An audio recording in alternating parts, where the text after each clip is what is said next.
Manager at the City of Sydney. Thanks so much for joining us this morning. We've got about 80 people who've registered this morning, so I can see about 20 have joined us already, and that's climbing pretty quickly. I'll start with a little bit of housekeeping. We are going to record this session this morning. We have a City Switch YouTube channel and a resource page on our website. So this recording will appear up there later today or tomorrow, and you can come back to it at any time. I'll also encourage you to use the chat and to pop any questions to our panelists in the Q&A during this session. So we've got 35 who've joined us. Alex, I might ask you to flick on to the next screen there. And I'll start by acknowledging the Gadigal of the Eora Nation as the traditional custodians of the local area that I'm on today, and pay my respects to their elders past, present and emerging. What I'd love if you could use the chat, just introduce yourself, introduce the business you're representing today, and which country you're also based on. That would be amazing. We'd love to get a feel for who's joined us. Good morning, Wendy from Ballarat. Thanks for joining. And Alex, I'll ask you to flick on to the next slide for me. I'm going to take a couple of minutes here just to introduce City Switch to anyone who's not familiar with the program. It's a free program for office-based businesses. And what we try and do is simplify what can be a complex journey to net zero. We provide lots of best practice guides. We give you access to the experts and help you to build that collective knowledge. There's lots of variety of businesses in the program, and we really try to connect you with other businesses and support that peer-to-peer learning. And then we have some annual reporting to help you keep on track and be accountable for your progress. That next slide, Alex. So I'm in the City of Sydney. We're also supported by the City of Melbourne, North Sydney, Yarra, Ballarat, Port Phillip, and Neighbours is one of our associates as well. We have about 10% of Australian office space who've signed up to the program, but we absolutely welcome more businesses to join us. And just that last slide from me, Alex. So this is our net zero pathway. It's actually a revised version, our 2.0, which we just released last week. And as I said, what it does is simplify your journey to net zero. So we deliver resources along each step of the pathway, from measuring your emissions to setting up your team, reducing your energy, looking at renewables, getting into that scope 3 and circular economy. But of course, we're all here today to hear about becoming climate resilient. So really excited. We've put this in as a new milestone, not technically decarbonisation, but a really important step for businesses to take to future-proof their operations. We know all businesses will face climate risks, whether they're physical, transition or liability risks. So really excited today to bring you our panel, to bring you some real stories from their extensive experience. And Alex, I'll get you to flick onto that next slide. Oh. And I might take over from here. Thank you, Emily. Okay. Alex will do the intros. Thank you, everyone. Fabulous. So firstly, I'd like to acknowledge that I'm also speaking from the Wurundjeri lands of the Kulin Nation and pay my respects to elders past and present. My name is Alex. I'm a climate and evaluation specialist at Resilient Co. Resilient Co is a consultancy specialising in emergency management, business continuity, climate and community resilience. We work across all sectors across Australia. Last week, we had the first webinar of this two-part series, and this was more of an introduction to climate resilience. We discussed the urgency of addressing climate change and climate-related risk for businesses and the key hazards affecting Australia. We touched on concepts such as risk, hazard, exposure and vulnerability, and discussed the differences and importance of physical liability and transition risk. Now, if these terms are not meaning much to you or you're a bit confused about them, then I do encourage you to go and have a look at webinar 1 on the City Switch website. Once we discussed these risks, we talked about the impacts for businesses, such as health and safety impacts for employees and financial impacts for the business more generally. Then we spoke about the basic premise for risk assessments and adaptation planning, as well as the different options there. Finally, Brett Ellis, Managing Director of Resilient Co, discussed business continuity planning and the importance of developing a business continuity plan. He gave a high-level overview of how to develop one and also gave an example of how our reliance on power and communications can create real risk for businesses. Now, we're lucky enough to be joined today by 3 fantastic panelists from around the world. We are joined by Toby Kent, who is the Chief Executive Officer of the Infrastructure Sustainability Council. He's worked across a diverse range of sectors over a 25-year career in sustainability. He joined the Infrastructure Sustainability Council from PwC, where he served as a partner in the energy transition team. Toby's extensive experience includes over 5 years as Chief Resilience Officer for Metropolitan Melbourne as part of the Rockefeller Foundation's groundbreaking 100 Resilient Cities program and time with the ANZ Bank as Global Head of Sustainable Development. We're also joined from the US by Kelly McKinney. As the former Deputy Commissioner at the New York City Office of Emergency Management and Chief Disaster Officer for the American Red Cross in Greater New York, Kelly has had a leadership role in every major disaster in New York City for more than 20 years. This includes the 9/11 attacks, Superstorm Sandy, and of course, COVID-19. Currently, he's the President of Emergency Management and Enterprise Resilience at NYU Langone Health in New York City. Nationally, in the US, he's known for his writing and speaking on the principles and practice of crisis management and business continuity. Finally, we're joined by Michelle, who has worked in both state and local government for almost 2 decades, with extensive experience in delivering governance, risk, community, education, economic, and recovery programs at the executive level.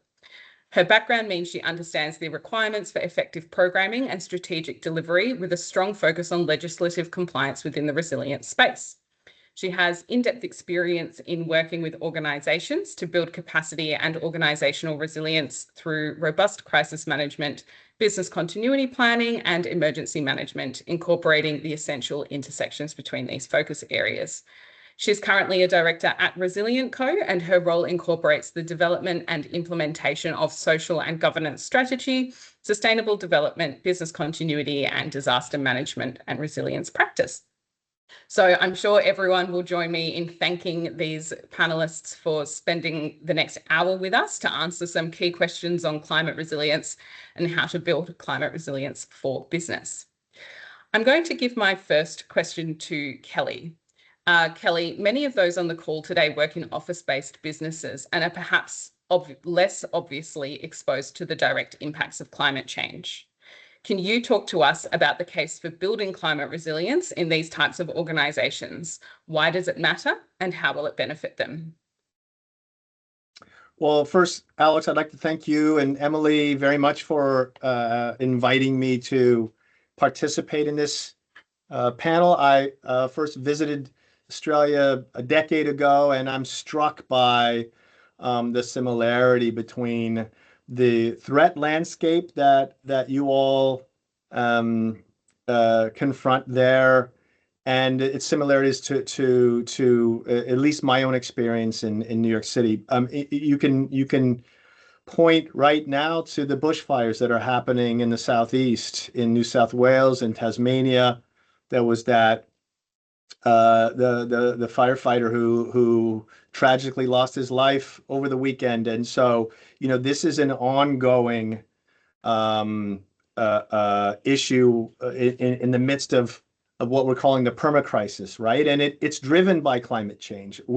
I'm 25 years in this business. I got my first day in the business was Tuesday, September 11th, 2001, and part of the changes that we've experienced have to do with the more frequent, the more intense impacts that we're experiencing from a changing climate. So we as crisis managers, we support the business. We are a corporate organization. Property managers are also, so they support the mission, right? That the mission of the organization is the people and the activities that are ongoing within those structures, and they're at risk. They're increasingly at risk. And so I can give you multiple examples from where I'm sitting right now. I'm on East 34th Street and First Avenue in Manhattan, but in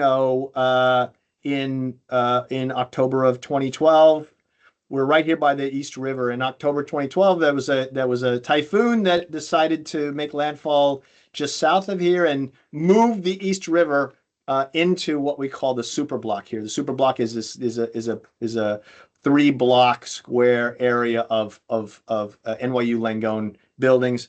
We all of our key infrastructure, our power infrastructure, our fuel storage tanks were below ground, and so they were inundated, and we lost power, and we ended up evacuating our flagship hospital, Tisch Hospital, in the middle of the night, walking the premature babies down the stairs with flashlights, right?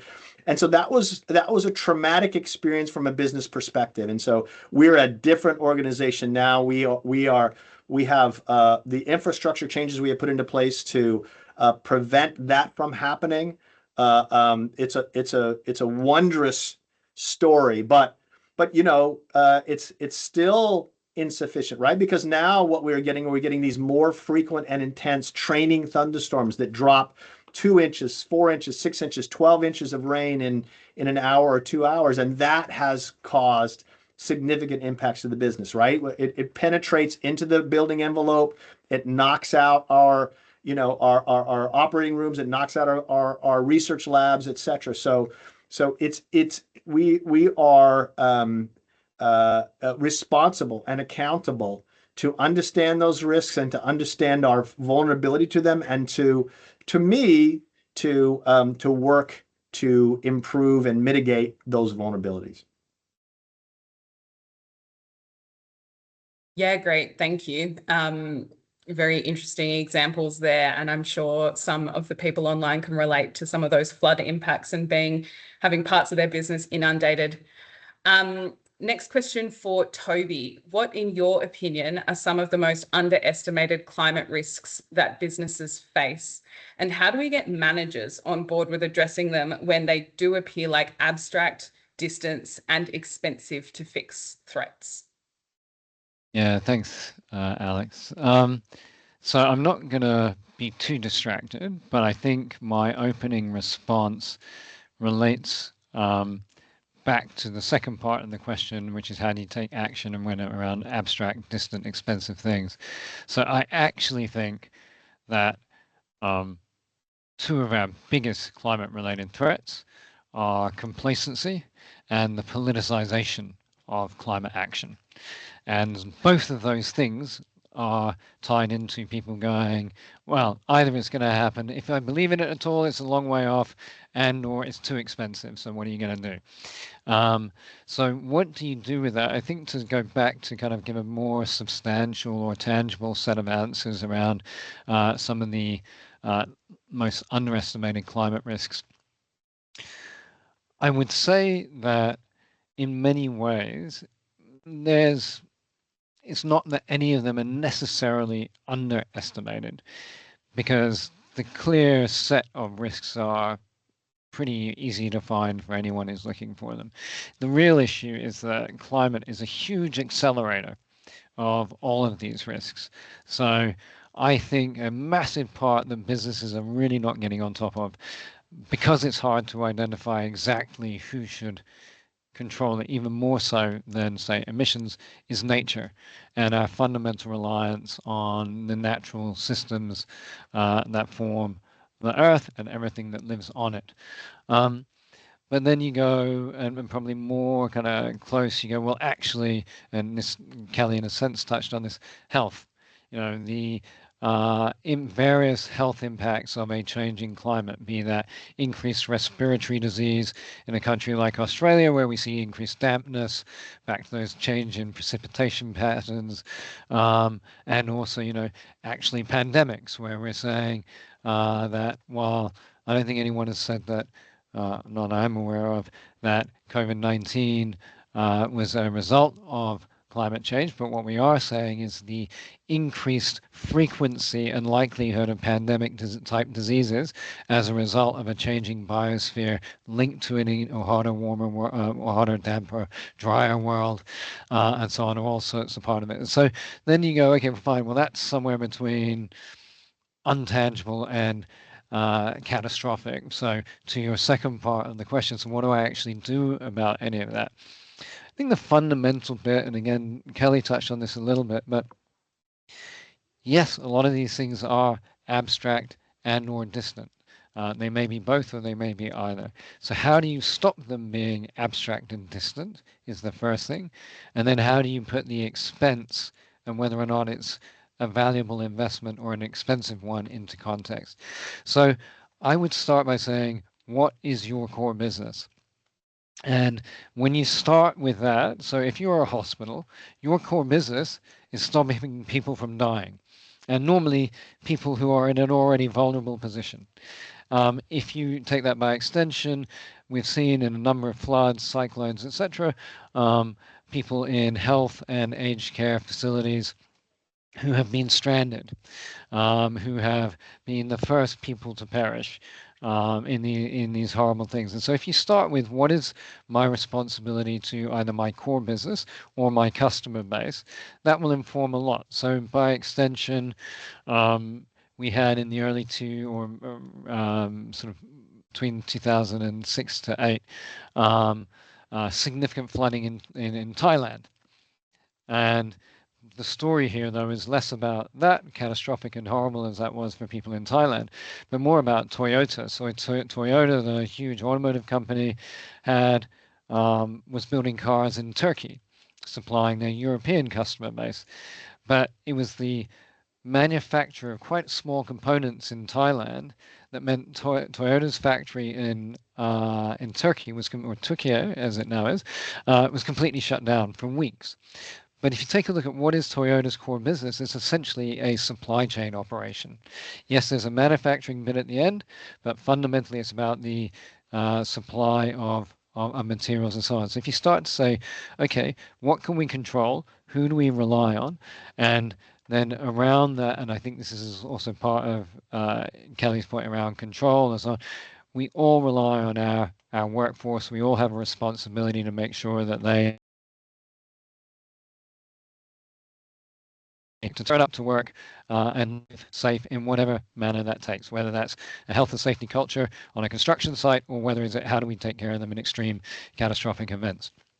So I think being really clear that we are all impacted by a massive changing global environment, but being really clear on what are your actions as a company and or a manager.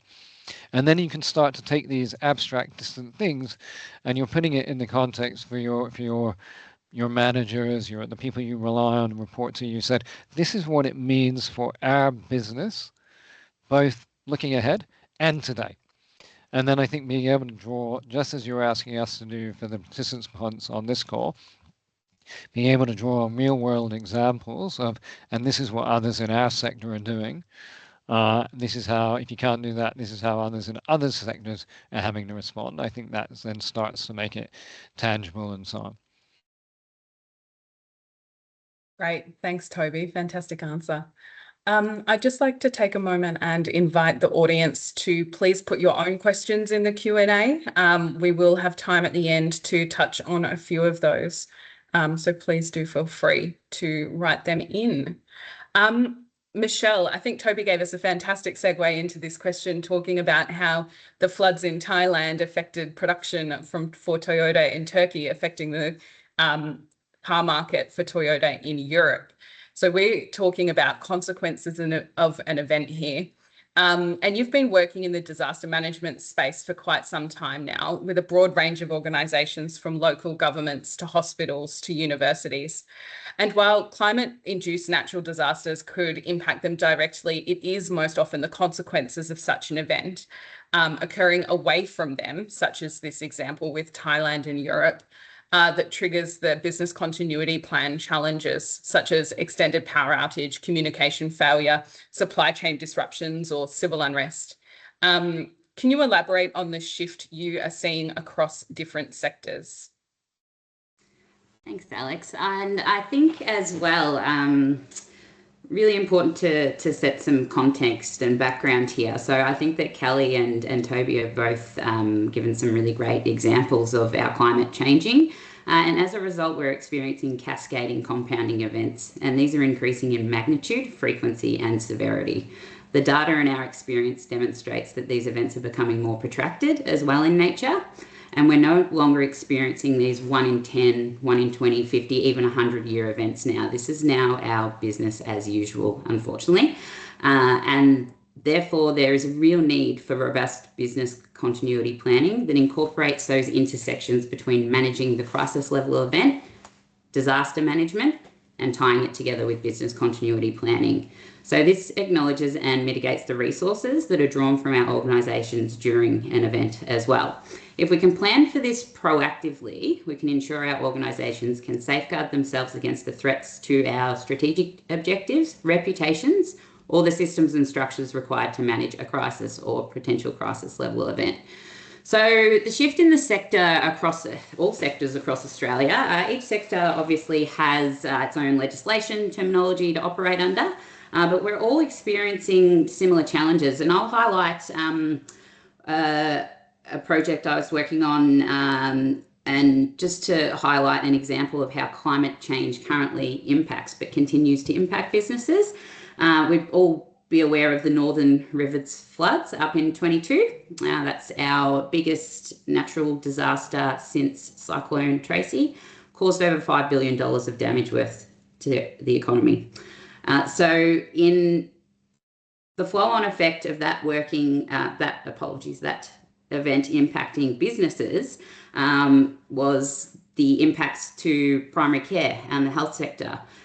So we had all of the communities within the impacted area had a loss of infrastructure, a loss of staff, and they were unable to provide primary care for residents from their place of business as well. So we had a workforce completely taken out, providing healthcare, and the flow-on effect of that was the impacts to our healthcare in hospitals as well, because that drew on extra resources from there because people were unable to get their healthcare from their regular GP or place of primary health as well.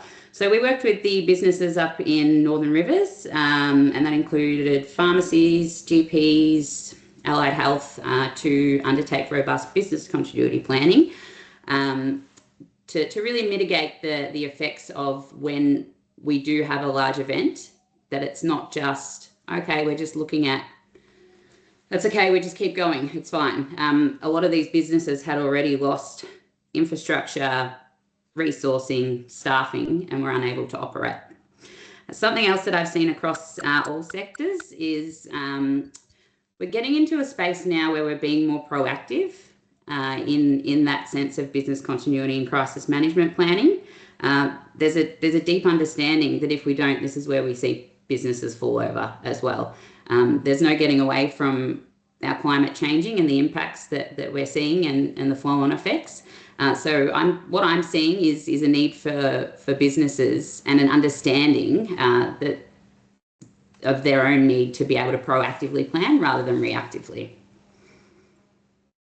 Yeah, great. I think that's definitely what we're hearing as well from across our work, is that businesses, local councils, organisations really do need to be and want to be prepared for these impacts to mitigate them as much as possible for a number of reasons, not just the financial bottom line, but also looking after their staff, the environment as well. Toby, a question for you. Many of the members of the Infrastructure Sustainability Council are engineers, consultants, and others who are office-based. How are these organisations thinking about climate risk, and how are they going about managing it? That's very interesting in terms of kind of that framing. So yes, a lot of our members are engineers, consultants, and as you say, office-based. But most of them are working on things that are profoundly tangible, like bridges and roads and rail and so on. So I think I was kind of separate a little bit between how are they doing it as an engineering firm versus what are they doing with their clients on the ground. So on the first thing, and having spent many years as a consultant, I think it's fair to say, and I'm about to insult probably someone on the call, but I sometimes refer to consulting as the parenting business, as it's very much about do as we say, not as we do. And so, you know, I think some of these firms will be providing great advice to their members or to their clients about what they should be doing on climate preparedness action, etc., but not necessarily doing it because they're kind of, they're just, as you say, being office-based and not thinking about it. Now, to be slightly sort of, I'm being on the one hand deadly serious in saying that and slightly tongue-in-cheek. But in terms of what are they actually doing about it, certainly if you take a look at, we ran a webinar of our own on climate adaptation recently, and actually what a lot of these consulting engineering firms were agreeing on is that they are really working with their clients on when they're doing the climate modeling using what is known in Australia as the SSP3, so under the International Panel on Climate Change sixth report. This is modeling to a 3-degree warmer world. If you take a look at the projections, that's not that extreme, but to the earlier question, trying to get people to sign on to, oh yeah, we're preparing this 100-year asset for a 3-degree warmer world can be a challenge. But that's a very real thing that is happening and flowing through to actual structures that are being built on the ground. I think as well, in terms of what are we seeing from external stakeholders, in Australia, it's a very interesting time. I'd call it maybe a slightly perverse time, where we now have mandated climate reporting for entities above different thresholds, but many of the large organizations on this call are going to be caught already by the requirements. And actually what we're seeing is we are now taking this so seriously, don't have the resources to really invest in action, but boy, are we getting our reporting a lot better. But as I say, that is a kind of perverse moment in time because actually what the reporting will start to do is mean that there are very real markers as to whether or not these organizations are investing sufficiently, and people will, I think, when you talk about some of these other stakeholders, investors, regulators, insurers, will start to incentivize and penalize based on the basis of, how well are these plans tied to strategy, what are the outcomes, etc. So in a sense, if you take your investors, regulators, and insurers as part of that framing, well, I've touched loosely on the regulators. We've got managed climate reporting, we've got ASIC, APRA, and in the listed companies space, in the finance space, and now the ACCC, the Consumer Affairs Watchdog, also saying mandating or legislating against greenwashing, etc. All of these are kind of part of a package. Our investors are demanding more, and the whole Task Force on Climate and Financial Disclosures, where a lot of this matter stuff has come from, that wasn't in a sense driven to save the world. It was driven from are our investments going to be safe in this changing world? I think the sector of the three that you've highlighted that is most forward-looking are the insurers, and they're in a really fascinating and challenging place. Because if you go back to my framing to the initial question around focus on your core business, well, the core business of insurers is to write insurance. And they are probably the most skilled sector at understanding risk and how to price it. And therefore, they take a look at a lot of the places that our people are housed, employed, and others, and they go, it is too expensive to insure there. At which point you get into a whole social license position, and there is no way that those insurers will be able not to insure in some cases. So we've got a really interesting set of alliances. How do we work with our insurers to build better, to operate better, and ensure that then we can then invest for the long term in ways that allow our insurers not to go out of business, and also equally don't incentivize our consumers and business operators to take unnecessary or unrealistic risks. Great, thank you. I might jump to a question from the chat because I think it builds a little bit on what you're talking about with external stakeholders and their expectations, such as the regulators and the like. So what expectations are you seeing from stakeholders such as customers, investors, or insurers around building climate resilience? Is there any other insights there? Is that to me? Yes, thanks, Toby. Can you are absolutely moderating this, Alex, and doing a brilliant job. I'm so keen to hear from Kelly, if I may. I think Kelly's experience is so rich. Kelly, do you want to go first? And I'm happy to follow up, but I'd love to hear from, given the complexities of New York and your experience. Thank you, Toby. I appreciate that. I would just say it's difficult to parse out the expectations that stakeholders have around climate resilience. It's not difficult to parse out the expectations that stakeholders have around us and our ability to deliver the core mission, right? I mean, that they want, I work for an academic medical center, and it's quite a dynamic organization. It's 58,000 employees, and we have 7 acute care hospitals and 350 laboratories that do scientific, translational research.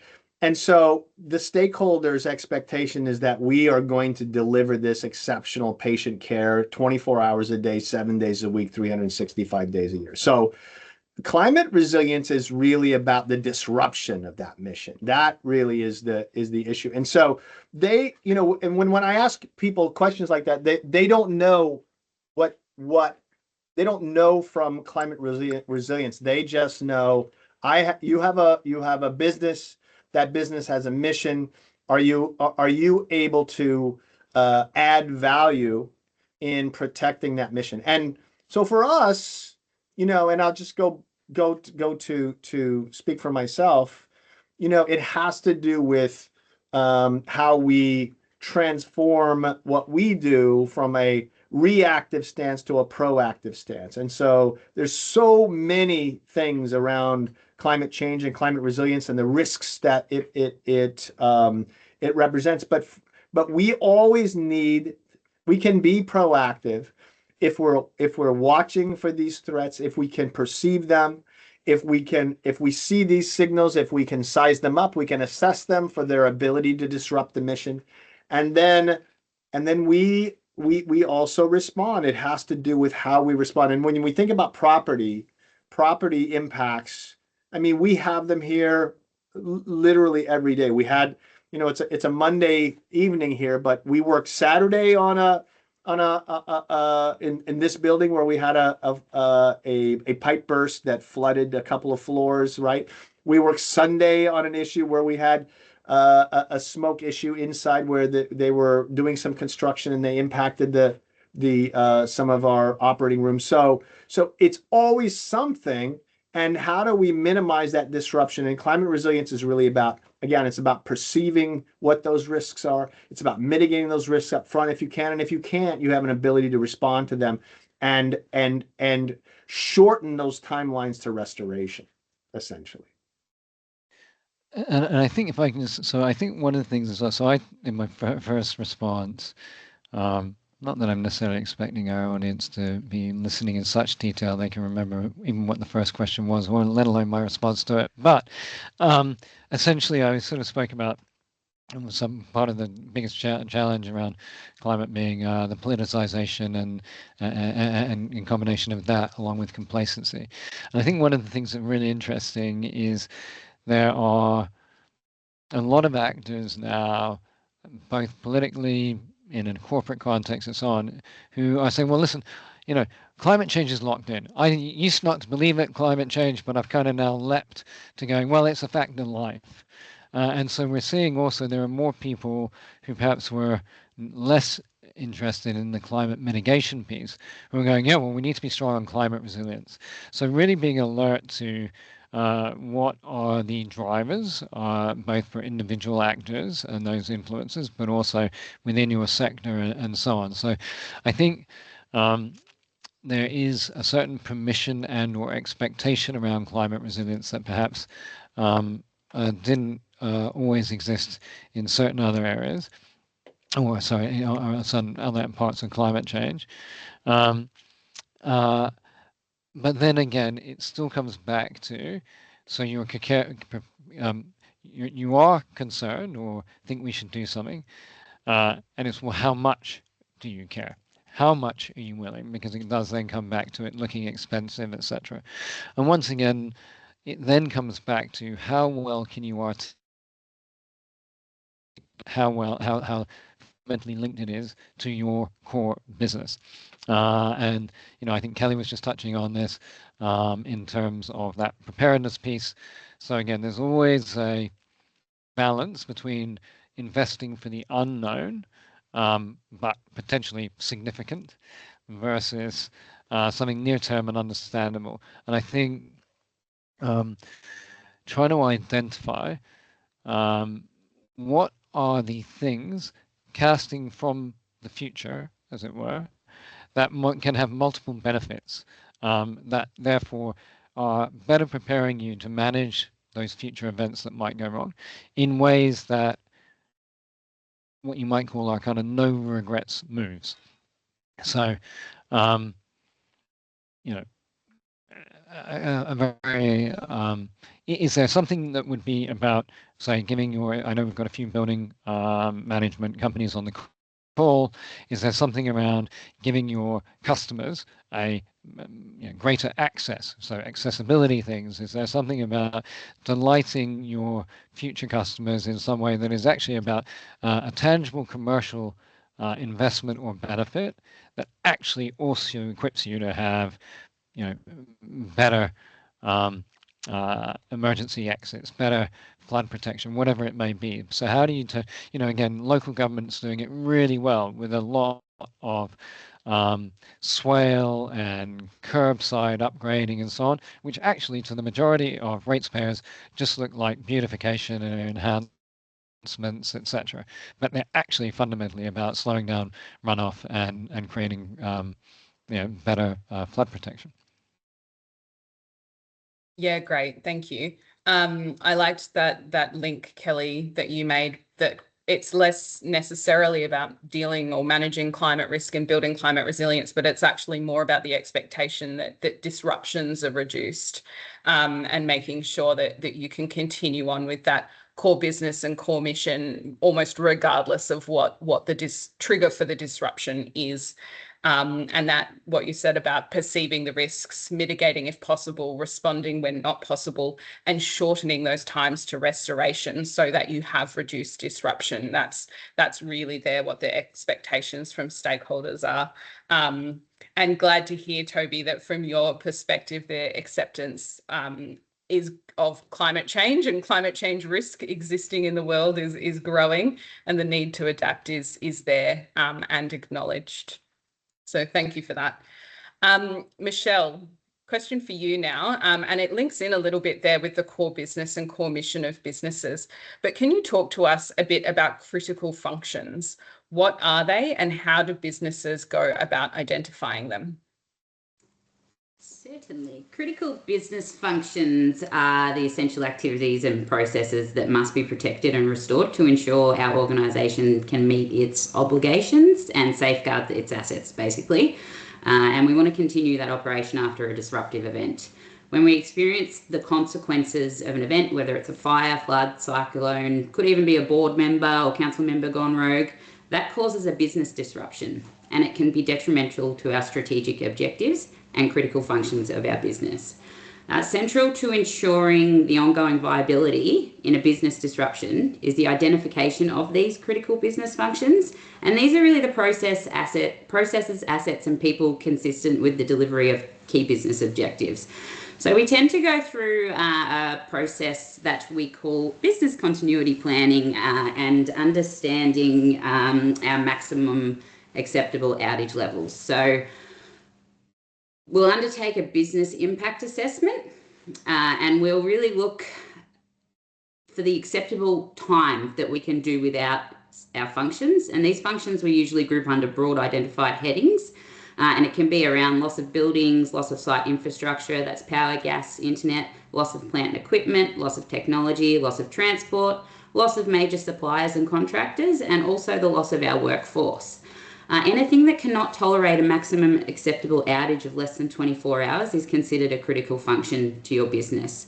A really good example of this is over in Western Victoria. I was contracted in to manage incident response for a council for a really large bushfire that we had there.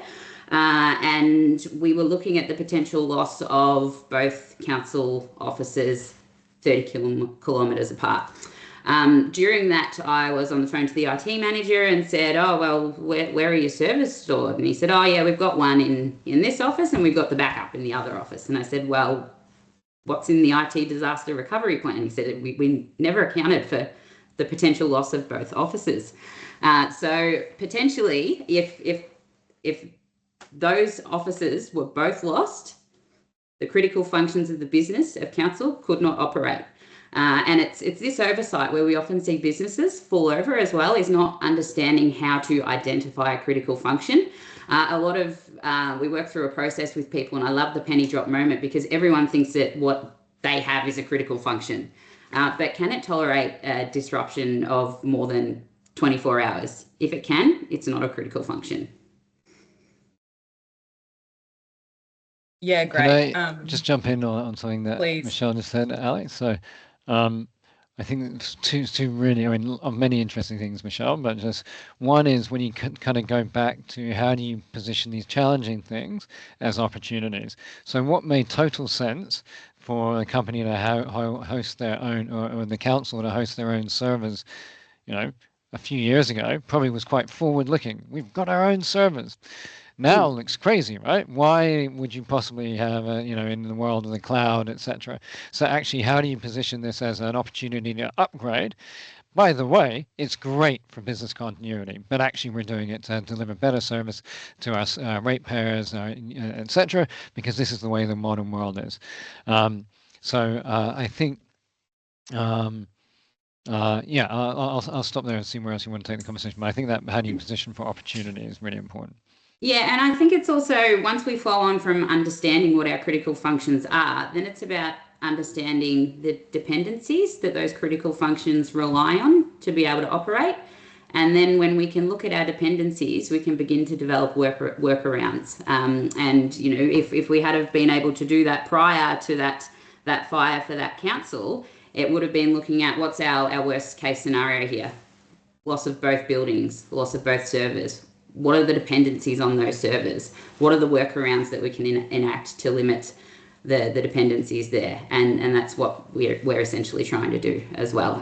We've had many examples where we've seen 80% loss of workforce. How do you keep your critical functions running if you've got a loss of workforce? Or even if you're working in a high-rise building and you have 80% loss of workforce, who's going to undertake your incident management at the incident level within the building as well? So it's about being able to understand that when resources are drawn from other events, the intersections that incorporate the need to plan for more resourcing to be able to serve and continue with your critical functions. Great, thank you. I see there's a question in the Q&A that I think really speaks to this as well, and I assume they're looking for perhaps some tangible examples if the panel could be kind enough to share. But how should businesses manage critical dependencies like energy and water and potentially the cloud, if that's where all of our data's ending up, when they're out of their direct control? I'm going to open this to the whole panel, so I'll let you fight for who goes first. I think just as an opening remark from me, it's this is what we tend to call reliance from a third-party supplier. So it is out of your control. It's about sometimes that if we do have extended power outage, which we do see for all across Australia, what sort of dependencies can we workarounds can we put in place to limit that dependency on that power? Is it a backup generator, for example? If you have a loss of internet and that's communications, is that about limiting the dependency of using a phone as communication, and do we use walkie-talkies as an example?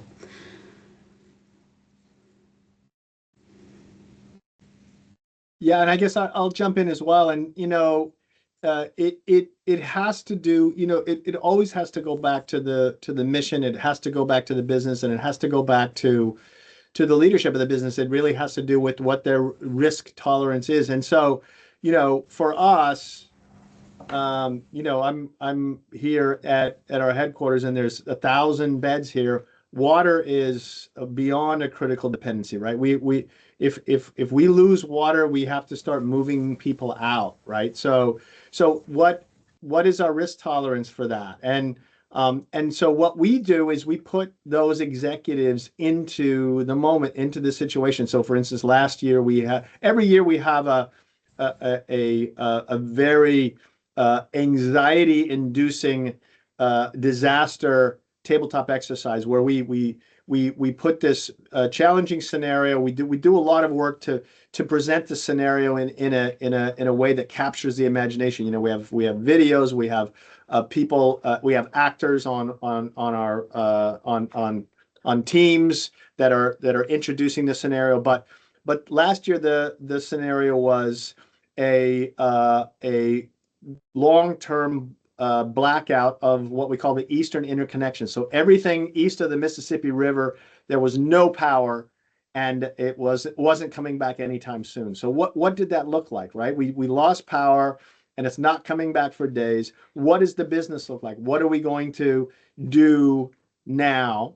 And what that does is it surfaces some insights. You think about what your options are. And because when that happens, you don't have any options because everybody is facing the same situation at the same time. So what can you do now to give yourself some options for then? So another example that was in COVID-19 when we did an infectious disease. Our executive tabletop was on an infectious disease outbreak, and we saw then that N95 respirators were going to be in short supply. So that triggered us to do some additional stockpiling around medical products, including respirators, and that helped us during COVID-19. So those exercises are we think are they add a lot of value. And the other way that they add value is that team gets some muscle memory around this process of convening in the moment to make decisions to enhance the nimbleness of the enterprise, to make the enterprise much more able to confront these sorts of rapid changes. How do we come together in the moment and make a decision to turn the ship around, right? The ship of the enterprise around quickly. That's not something that comes easy to people, but if you force them to do it occasionally, it gets easier. Yeah, I know for those on the call that Resilient Co does a lot of work in that kind of preparedness exercise space, and so I know Michelle and Alex, you'll very much get what Kelly was just talking about. I think Kelly, this is in you kind of you're on your backyard, as it were. So I had the privilege of working with New Orleans, and my counterpart, Chief Resilience Officer for New Orleans, and as part of the 10-year anniversary of Katrina, President Obama as he then was there, and he said to my counterpart, he said, for me, resilience, it's always about, I feel like it's what can you live with and what can you live without. And it's a very kind of neat way, but if you pair that with what Kelly and Michelle were just saying, it's pretty simple. Like when you pair it back, you got your whole organization, and as simple as that. Like under stress, what can you live with? What can you live without? So I think that's a really kind of helpful starting point. And then also I was talking about being really clear on what do you control, what do you influence, what do you rely upon. So I think a couple of things just to sort of think about. So let's just take energy and water. Again, a lot of the people on this call, whether you're a pure commercial organization or local government or other kind of public entity, commerciality does come into this. So your question to your supplier ought to be, great, we're looking at procuring your services. Can you tell us what your backup plans are? And if it's, well, we've never thought about it, then you might say, well, how do we factor that into our procurement decisions? You might say, great, well, we'd like a discount on our whatever services it is, because you clearly are only going to be able to fulfill some of our needs. So how do you make it really, really acute to your business and your business needs? I think the other thing then is, how do you, again, and we split climate adaptation and climate mitigation, sometimes rightly, sometimes wrongly. But if you take things like solar power, how do you go, great, we're going to put solar on our roofs because actually it's going to lower our operating costs on an everyday basis. Actually, can we have an internal network, a microgrid that means for much of the time, actually, we could actually, whether or not we do, we can afford to run for a period of time off-grid.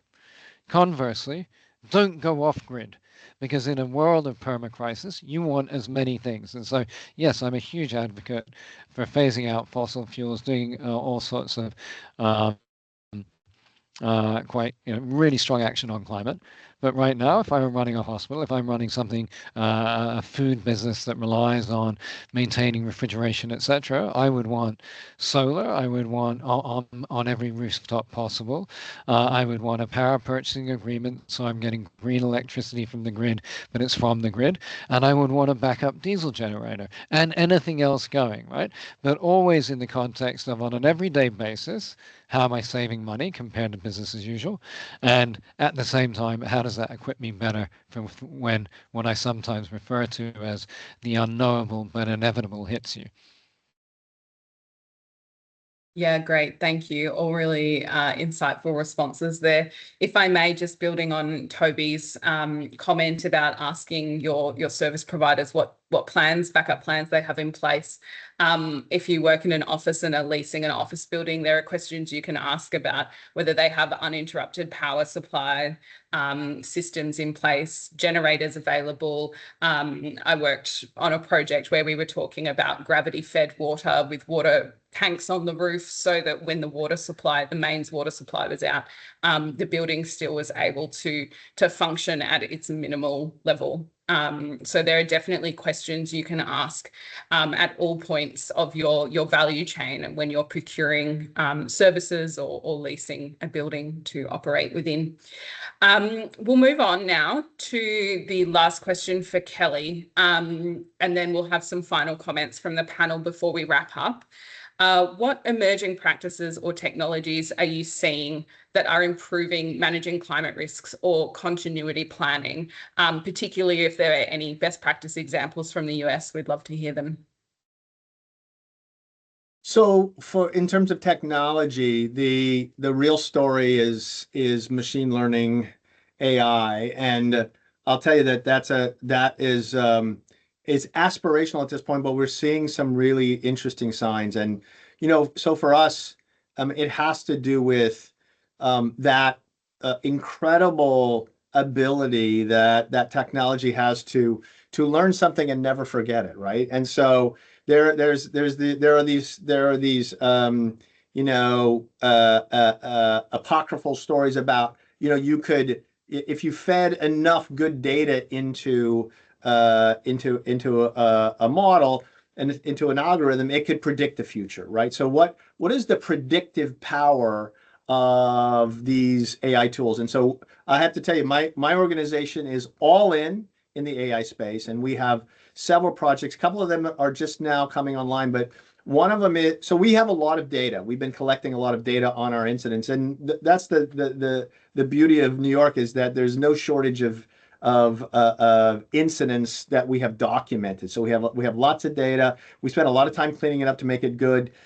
And so there's two big areas that we hope to improve upon. One of them is to take that data and put it into the algorithm and have it give us two broad sets of insights. The first is, from it, looking back across those incidents and what our response to those incidents was, what the vulnerabilities were, what can we learn, what are the trends that are emerging based on a large data set of incidents. That's number one. And the second thing is, for us, is, well, what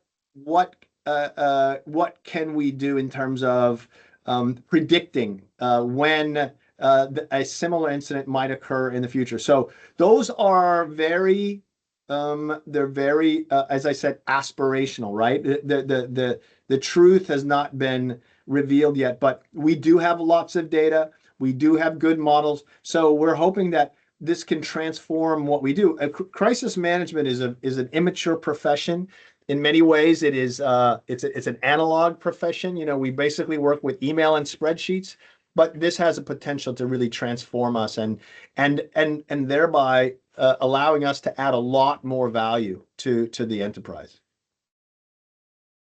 Yeah, great. Thanks, Kelly. I might open it up now, just if everyone could give a 30-second final thought, that would be fantastic. And at the same time, I'm going to share my screen again and ask that the participants of this webinar please scan the QR code to complete a short evaluation survey just while the panelists are wrapping up. That would be fantastic. So I might throw to you, Michelle, first. Thanks, Alex. I would just like to leave you all with a few points that we've gone over today. Again, we've found ourselves in a space where we're no longer seeing these 1 in 10, 1 in 100 year events. The need for that robust planning at the front end is now more important than ever. Also, working through robust business continuity planning and having an understanding of the intersections between crisis management, disaster management, and business continuity planning as well, and the resources that are drawn during an event. Also, just want to touch on that need to identify forward-facing risks in the mitigation sense. Rather than using historical data to identify our risks, we need to incorporate climate change risks within our frameworks as well. So that's what I would like to leave everyone with. Thanks, Michelle. I'll throw to Kelly. The only thing I would say is that we are at it's a unique time in history. I mean, we are, the threat landscape is as fraught as it has ever been, not just with climate change, but with with political issues, certainly in the US, more than Australia, hopefully, but with so many inputs into the threat landscape. You need someone whose job it is to address these issues. Someone like Toby Kent, who works on resilience full time. Someone like a Michelle Richards, right? Someone like an Alex Dudley. And if you don't have someone in your organization whose job that is, then you're going to find yourselves severely impacted at some point, and you will in the aftermath. So just know that you'll have a team, or you'll have somebody identified in the aftermath. But I would encourage you to do it beforehand and save some of that pain. Thanks, Kelly. I think I'm going to build. I was wondering whether or not I was going to say this. I didn't want to be too philosophical, but I think Kelly framed it so nicely. I will. So Antonio Gramsci, the Italian, sometimes known as a neo-Marxist, wrote from prison under the fascists that The old world is dying, the new world is struggling to be born. This is the time of monsters. And we are very much in that transitional moment. And I think to, again, draw from Kelly's points, for any of you who have taken the time to dial in today, you're probably somewhat in the kind of role that Kelly just described. And so in this time of monsters, bear in mind that everything we're talking about is fundamentally a profoundly human issue. And so different humans respond to different things. So how do you, as the point person on this, work out how to communicate in different ways to your different stakeholders? Because most people will run from monsters. So how do you stop it being scary and turn it into an opportunity, while there will be some who will only act on when in the face of fear? But as an overarching thing, the majority will run from fear, so make it near term, make it an opportunity, absolutely, with the longer term and the scarier in your own mind, if not in theirs. Awesome. Thank you. What a way to finish. Would like to extend a huge thank you to the panelists again and everybody who joined today. It's been a really wonderful session. And it is 11:01, so we might wrap up there. Thank you. It's been a pleasure. Thank you, Alex. Thanks, everyone. Thank you. Thank you.